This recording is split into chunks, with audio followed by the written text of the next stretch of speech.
Esto es Destino Historia.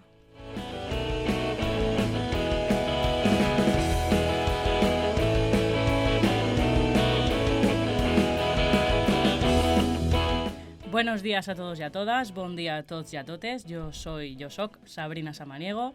A mi derecha tengo a Aitor. Bien, la derecha. Hola, la buenos controlamos. días. Buenos días. Y a mi izquierda, Yasmín, buenos días a todos.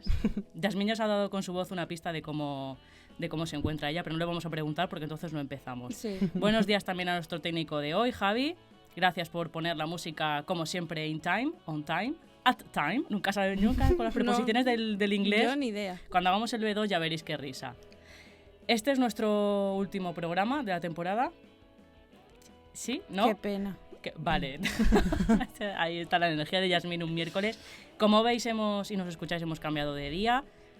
Cuestiones del directo. Son Sí. las 10:15 de la mañana. Empezamos en tiempo y como veis tenemos delante a nuestro Rasputín, como siempre, que nos acompaña y nos custodia. Y 2 globos. Él siempre está feliz. Tenemos 2 globos. Claro, un globo es cuando bebes, ¿no? Tengo un globo. Bueno, sí, cuando pillas Yo una... nunca había escuchado. Yo tampoco. No, tener un globo. Bueno, los globos no son porque estemos todavía festejando el cumpleaños de Yasmín, que fue el 9 de abril, el último día de programa. ¿Fue el último día de programa el 9 de abril? Sí. Sí, o sea que imaginad el tiempo que hace ya. Sino porque esta es una especie de mezzo despedida, porque no sabemos si continuaremos la próxima temporada. La idea es que sí, pero bueno, esperamos Incógnita. opositar, trabajar, vivir, Ahí, comer. que se muerdan las uñas para ver si volvemos o no. Porque como dice Iker Jiménez, Si Dios quiere y el público nos quiere, podremos volver. ya podríamos discutir sobre la existencia o no de Dios. Por lo tanto, si Dios es la UA y la UA que Exacto, quisiera, sí. pues nosotros Un volveríamos. ser superior. Un ser superior. Nos pueden encontrar en... En Facebook poniendo Destino Historia Radio, en Instagram poniendo arroba Destino Historia / Es que radio. hace tiempo que no venimos. Sí, sí. Y en Twitter poniendo @DH Radio UA. ¿Y las redes cómo van? Pues las redes van poco a poco subiendo escalones. La leña arde. Isabel, ¿cómo estás? Vale. Hoy vamos a hablar del 80 aniversario de la Guerra Civil, porque, como sabéis, acabó en 1939. Estamos en el año 2019. Yo hasta hace poco estaba en el 2018 todavía, he de confesar. De esto cuando vas a cambiar la fecha que dices, uy, si no son 8, son 9. Sí. Aniversario de la Guerra Civil acabó en abril, ¿no? Ujú. Acabó en abril. Yo no sé cuándo acabó la Guerra Civil. Sí, Sí, sí, perdón. sí. Lo que pasa Programa de es que historia. a ver, ya dijimos en el último programa que las fechas para nosotros no son importantes. Todo Por lo no tanto, son datos. tanto, 2019 acabó la Guerra Civil. Grandes procesos.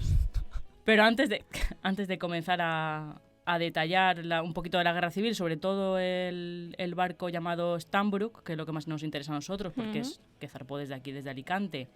Se habla mucho, pero no lo hemos escuchado con tanta fuerza como esperábamos en este aniversario. Antes de empezar a hablar de ello, hoy os queremos traer a colación que es 15 de marzo. 15 de mayo. ¿A qué os Odio suena? mayo. Es que de verdad, apagadle el micrófono, Yasmín. 15 de mayo. 15M. ¿A qué os suena? Indignación. Muy bien. Como yo ahora mismo. Vale, en el año 2011, hace 8 años, el movimiento 15M, a partir de las revoluciones estas de la primavera, de las primaveras árabes, nos alzamos sin violencia, acampando en plazas y delante de ministerios al grito de Indignaos, Ujú. de Stefan Hessel, que escribió como un panfleto, un breve decálogo tampoco, pero bueno, un librito pequeño que después se editó con prólogo de José Luis San Pedro. Los dos han fallecido ya, eran muy mayores los señores, que decían que no nos conformáramos con el saqueo que estábamos sufriendo por parte del Estado, de los estados, y que protegiéramos el estado del bienestar, que, pues nada, esperamos encontrar trabajo en septiembre. Yo creo que hace falta que vuelva otra vez esto, porque nos indignamos poco, la verdad. Vámonos No. ya a la calle. O sea, no, nos indignamos mucho, lo que pasa es que hacemos poco. Pues sí, Claro, si te indignas desde el Twitter diciendo estoy indignado, claro. pues entonces no pasa nada. Otra cosa más de la que queremos hablar antes de empezar a hablar de la Guerra Civil es que el día 18 de mayo es el día de los museos. Ay, sí, es verdad. Claro, pero no voy a hablar que estamos con TFMs otra vez, porque todo el programa lo digo, pero estamos con TFMs. Toda esta semana se está celebrando la Semana de los Museos, no solo para circunscribirlo al día 18, y aquí, por ejemplo, en Alicante, en la capital, museos como el MARC, el MACA, ¿se llama? Sí, el de arte contemporáneo. El propio de la universidad, el Museo de las Aguas, que nunca lo nombramos y está interesante. Están toda la semana haciendo exposiciones, celebraciones, teatros, conciertos, o sea que os animamos a ir cuando tengáis tiempo. Y ahora ya nos vamos al tema.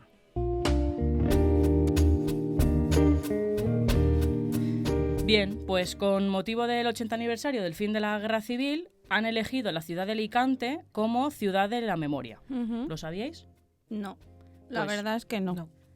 Pues muy mal, no miréis internet como yo. Por si es que no puedo. Vale, No me apagadle el demos. micrófono, por favor. Yo hoy voy a quejarme todo lo que pueda. Lo siento. Así, para acabar redondo el programa. Para que, si Dios quiere, nos contraten a ver, por favor, con muchas comillas, el próximo curso. Bien, pues como Alicante 2019 se ha erigido como ciudad de la memoria, hay un portal web en el que se recogen pues la historia de la Guerra Civil, la historia en sí de Alicante, pero no solo de Alicante ciudad, sino también de la provincia de Alicante. Y es que desde marzo hasta mayo, la verdad es que está acabando ya, pero bueno, imagino que seguirán haciendo cosas porque 2019 pues aún nos quedan 6 meses, Claro. 6-7 meses. Exposiciones, conciertos, estuvo, ¿cómo se llama el de? Víctor Manuel, el de Ana Belén. Estuvo Víctor Manuel en un concierto en el Teatro Principal de Alicante hace unos meses. Exposiciones, conciertos, teatro, todo sobre la misma temática, sobre la Guerra Civil y el fin de la Guerra Civil Española, pero también, como digo, eventos y actividades en las distintas sedes, como por ejemplo la de Elche, ya que tenemos aquí a Aitor de representante. Embajador. El embajador no lleva los rodetes de la dama de Elche. Bueno, podría ser esto, claro. ¿eh? Pues los auriculares, ¿no? Sí.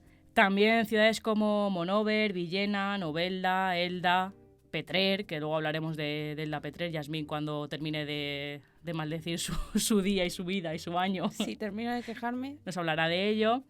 También ciudades como Alcoy, Sax, Onil, que tiene refugios antiaéreos, no sé si lo sabíais, se pueden visitar. Pues, por ejemplo, en Onil, a finales del año 1936, las autoridades republicanas vieron la necesidad de contar con un aeródromo para los aviones auxiliar y que no estuviese demasiado lejos del de Rabas en Alicante, porque cuando hablamos aquí del campus, estuvimos hablando del aeródromo de la universidad, el club del espectador. Finalmente se determinó su construcción en Onil, ese aeródromo auxiliar del que hablamos. Recibió la denominación del Campo 413, perteneciente al primer sector de la Cuarta Región Aérea. Súper interesante porque parece que solo pasó en Alicante capital, que solo se bombardeó el mercado de abastos en el 1937 de Alicante capital y que solo los italianos atacaron aquí, pero no, fue en toda la provincia. Y en Elche, por ejemplo, ¿qué pasó? Pues Elche se convirtió en receptor de inmigrantes forzosos y prisioneros de guerra venidos de diversos puntos.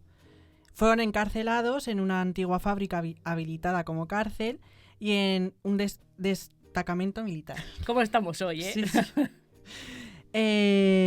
Para evitar cualquier movimiento subversivo por parte de una población aún leal a la República. Claro, porque Alicante fue la última El último ciudad. bastión. Exacto. Bien, Yasmín ha despertado, el último bastión, y ya lo ha dicho ahí con fuerza.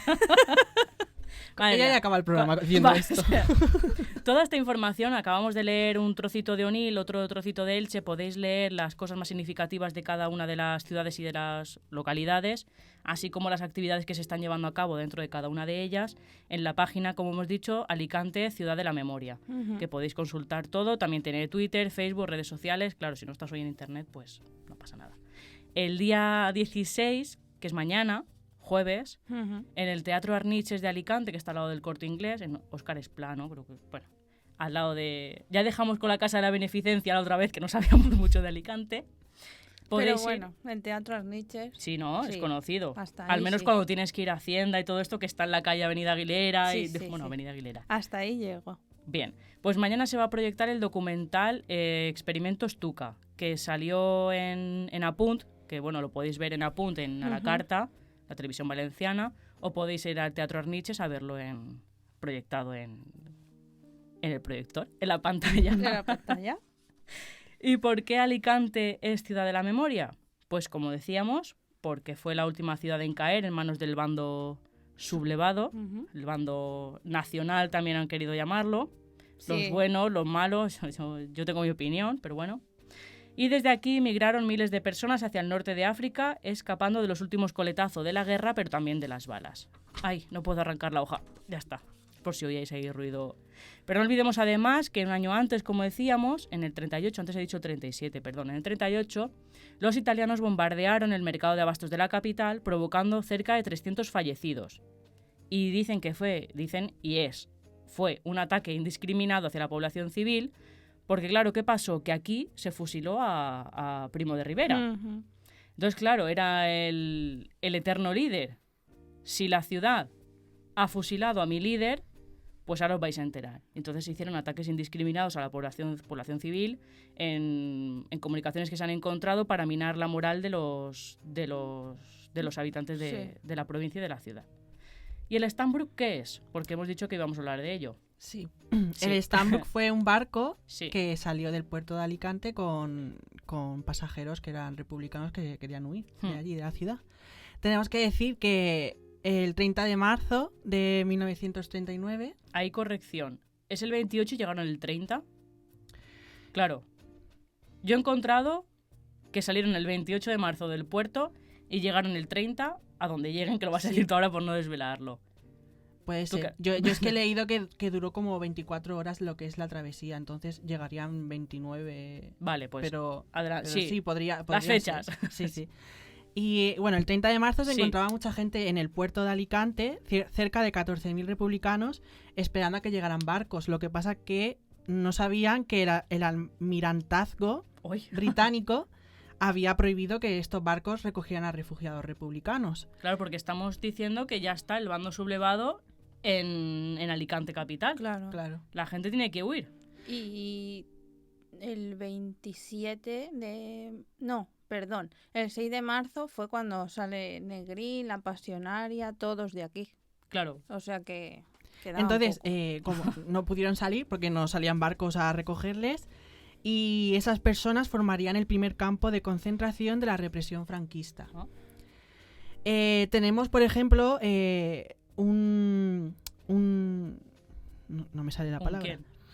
Un un fragmento de lo que vivió un escritor llamado Eduardo de Guzmán, de lo que vivió porque él se encontraba en el puerto esos días. Sí, como si fuera un diario que vas Sí. anotando ahí tus... Lo voy a leer así un poco Sí, serio sí. porque el tema es un poco... Vale. Continúan los suicidios. En la parte exterior del muelle, 2 cadáveres flotan junto al rompeolas. Un individuo que pasea por el muelle con aparente tranquilidad se pega un tiro en la cabeza. Otro muchacho se pega un tiro y la bala, después de atravesar su cuerpo, hiere mortalmente a un viejo de pelo blanco.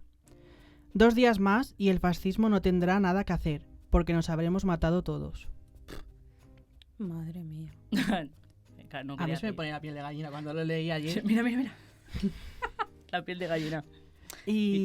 Pero claro, ¿qué pasó 2 días antes? Esto pasó el 30, cuando Ujú. ya se dieron cuenta que no salían más barcos. Ujú. 2 días antes, el 28 de marzo, con más del doble de pasajeros de los permitidos en este barco, el Stambrook, zarpó rumbo a Orán.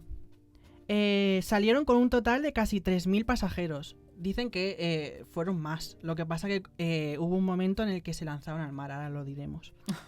Fueron 2.240 y 398 mujeres. O sea, 2.240 hombres Sí. y mujeres 398 aproximadamente. Y 147 eran niños. Vale. Cabe decir que este barco tenía una capacidad para un total de 27 pasajeros y se subieron más de 3.000, que yo no sé ni cómo siguió a flote. Lo hablábamos ayer. Es que son muy fuertes. Yo lo comparé con el Titanic, que Sí. dije, ¿cómo se pudo hundir el Titanic y este no? Pero bueno. Lo que pasa es que la tragedia del Titanic, más que chocar contra el iceberg, creo yo, era que eso estaba helado como, como un muerto. Claro, Sí. te quedas ahí horas esperando que te rescaten, pues te congelas. Mm. No fue tanto el... Sí, pero yo no lo digo más por las muertes o por las personas que caían, lo digo por el barco en sí. que no se hundiera del peso. Claro, es que el barco era gigante comparado con este. Bueno, sigamos. Y hay personas que años después pues han recogido en libros o en periódicos pues sus vivencias. Os tenemos un caso de una mujer que se llama Elia. Creo que aún no ha muerto la mujer. Es que claro, toda esta gente está muriendo ya. Que es súper mayor. A ver, súper mayor. La memoria. 80, 90, incluso 100 años, depende de la edad con la que te pillara. Ujú. Y claro, cuando hemos estado haciendo prácticas en los institutos, un breve inciso, hablando de, pues, pregúntale a tu abuelo o a tu abuela, que, por ejemplo, a mi prima le decían, pregúntale a tu abuelo que te cuente sobre la guerra civil. Y dice, pues si es que mi abuelo nació después ya de la guerra Claro. civil, ¿qué te voy a contar yo? ¿Ves? Ahí hay un... Incluso mi abuela. Exacto, ahí hay un vacío que dices, pero ¿qué le voy a preguntar si no ha estado? Claro. Claro, Total. su abuela. Por eso es muy importante la historia oral. Sobre todo en este periodo. Porque Claro. cuanto más testimonios recojamos, mejor. Pues eso.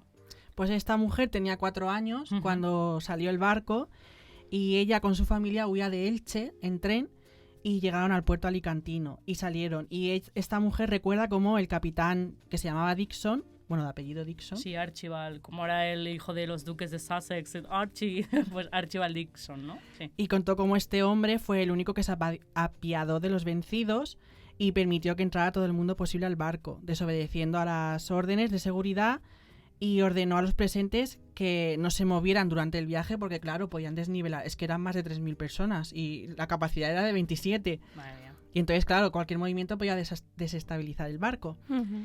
Y por ejemplo, tenemos una cosa que dijo que el trayecto era infame, llovió y no teníamos con qué cubrirnos, tampoco podíamos ir al aseo, y la embarcación tenía solo 2 aseos y éramos más de 3.000, y allí se había refugiado un montón de gente. Hice mis necesidades en la cubierta. Esto se contaba porque es que no podían ni moverse, claro, entonces tenían que estar de pie y pues... Bueno, primero, la celeridad con la que tuvieron que salir. Era o te subes ya o te Sí, quedas sí, ahí. de hecho, Ujú. hubieron momentos en el que los talones estos que ponen para que pasen al Sí. barco, los quitaban, luego lo volvían a poner porque había un montón de gente que, claro, al ver el barco, pues todos se Claro, querían correcto. subir. Pues la celeridad. Segundo, la cantidad de gente que tendría que haber en ese momento. Irte con lo opuesto. El susto de estar escuchando que vienen y sirenas y disparos y lo que sea. Porque- Gente tirándose al mar. Eh, O sea, es que eso tenía que ser una estampa. Y bueno, el viaje, si se puede llamar así, fue muy duro. Partieron el 28 de marzo, como hemos dicho, y llegaron pues sobre el 30, 29. Sí, estamos ahí en esas fechas. Sí. Sufrieron bombardeos para que regresaran, pero el capitán pues supo con sus maniobras salir ileso.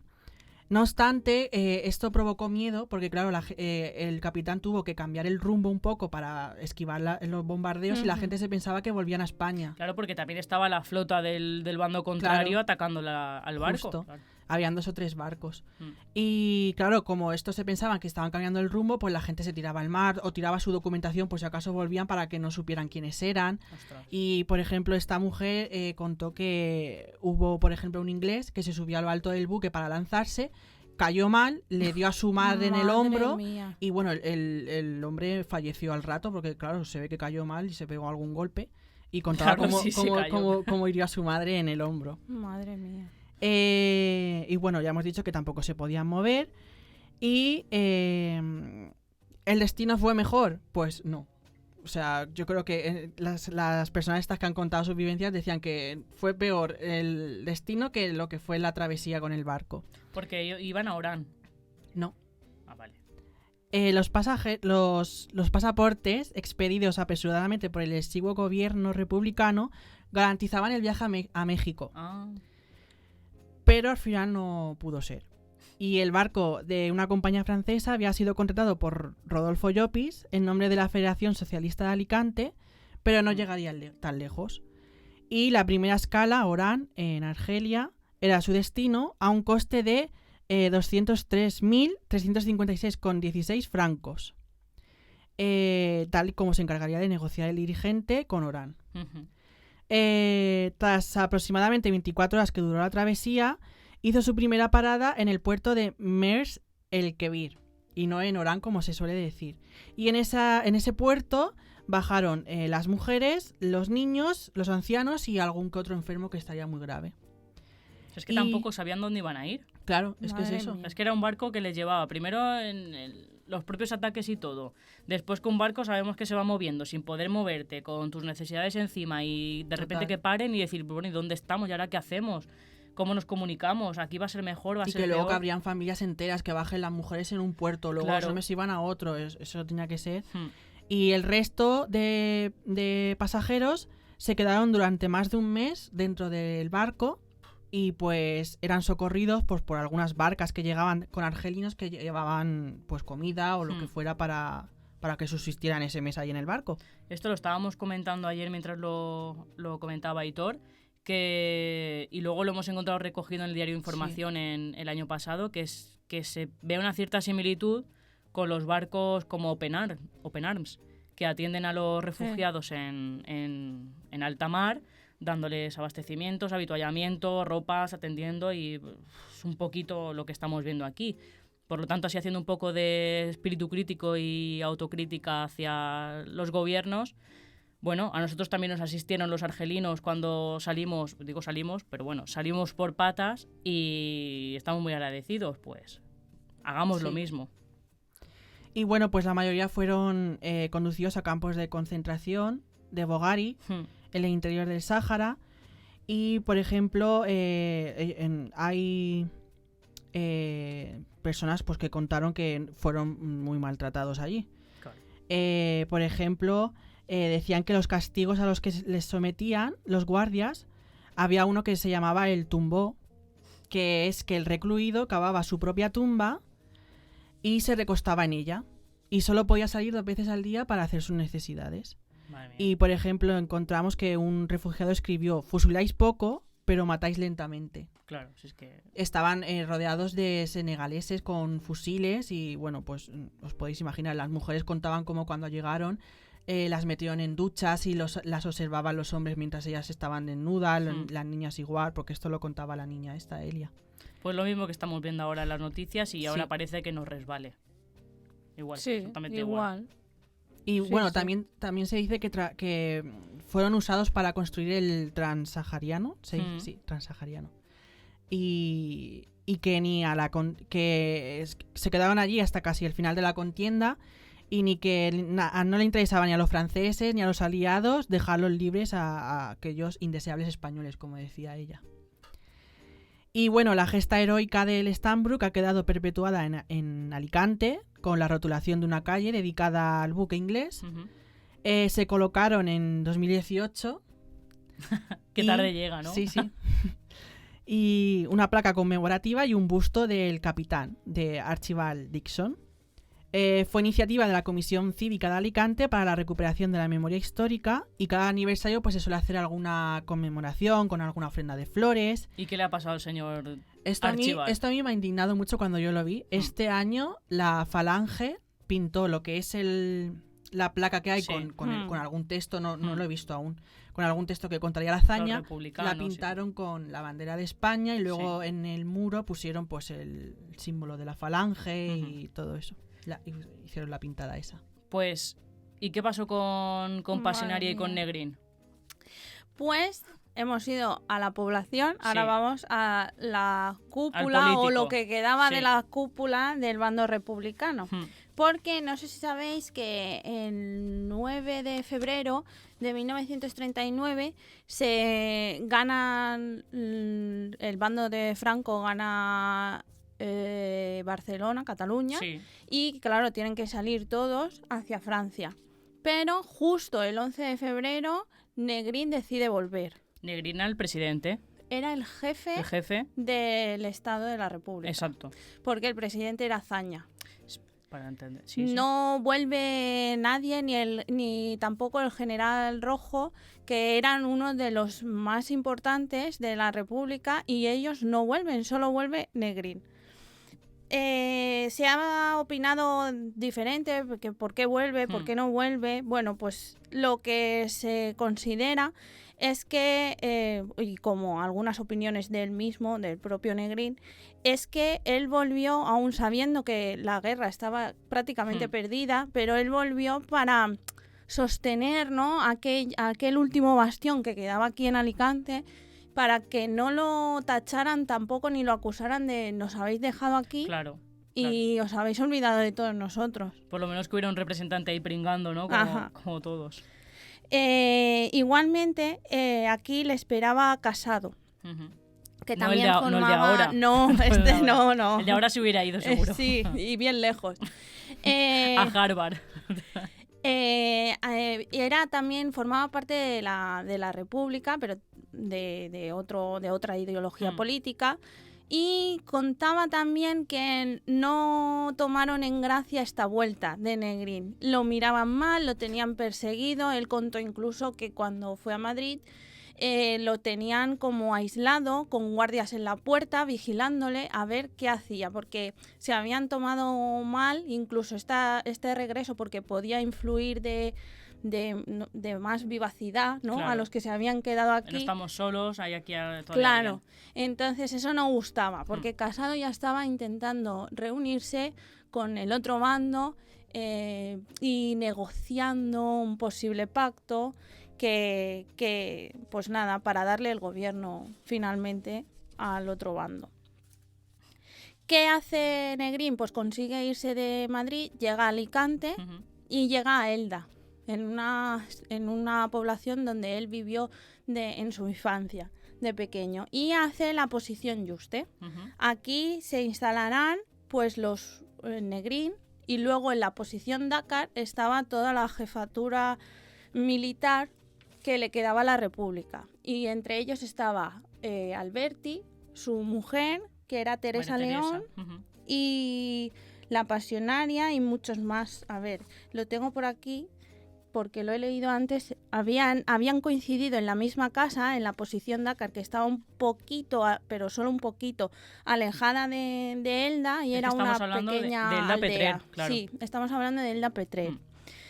Entonces coincidieron en esta casa, como ya he dicho, Rafael Alberti, María Teresa León, que era su compañera, Jorge Semprún, Hidalgo de Cisneros, son jefes militares, Núñez Mazas, Modesto, Lister, Tagüeña, Jesús Hernández, ministros y altos cargos como Vicente Uribe, Antonio Cordón, Stoyan Minev, que era Stepanov, y Togliatti, y Dolores Ibarruri y su secretaria, que la seguía a todas partes, que era Irene Falcón.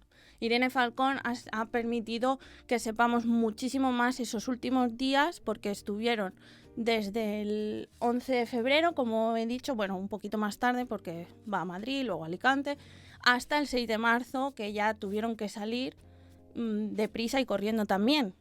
¿De dónde salen? Desde el Fondo de Monóvar. Que Fondo de Monóvar formaba parte también de esa posición Yuste, entre Elda Petrer, la posición Dakar y Fondo de Monóvar, que era el aeródromo. Era un aeródromo, como ha contado antes Sabrina, pues se hicieron muchos, y también había un refugio antiaéreo que no se llegó a utilizar. Claro, auxiliares para poder salir por patas en el último momento. Es decir, que los últimos que se fueron antes de la población civil fueron Negrín, Dolores, la Pasionaria, Alberti también, y bueno, todos estos que he dicho que a veces coincidían en la casa, no al mismo tiempo, pero estaban allí. Por lo tanto, vemos que Alicante ha sido muy importante, la provincia más importante todavía. Sedes actuales como la de Elda, la de Petrer, la zona de Villena, porque coincidía la zona con el ferrocarril y los aeródromos auxiliares, son importantísimas en nuestra provincia. Así que si tenéis la oportunidad de poder asistir a cualquier exposición, cualquier documental que se haga y saber un poquito más de la guerra civil, pues invitados quedáis a saber un poquito más de la cultura. Volveremos en octubre o no, ya lo veremos. Muchas gracias por habernos acompañado durante toda esta temporada. Gracias a Javi, gracias a Carlos. Yo quería decir una cosa. Pues corre. Que estoy muy agradecido porque habíais contado conmigo esta temporada. Pues no hables. Y bueno, darle gracias también a Carlos, a Javi, a todos, porque me he sentido muy a gusto. Pues gracias, Aitor. Serás el baluarte del bastión de Destino Historia. Y de la próxima temporada. Sí, volvemos. Hasta luego. Adiós. Hasta luego.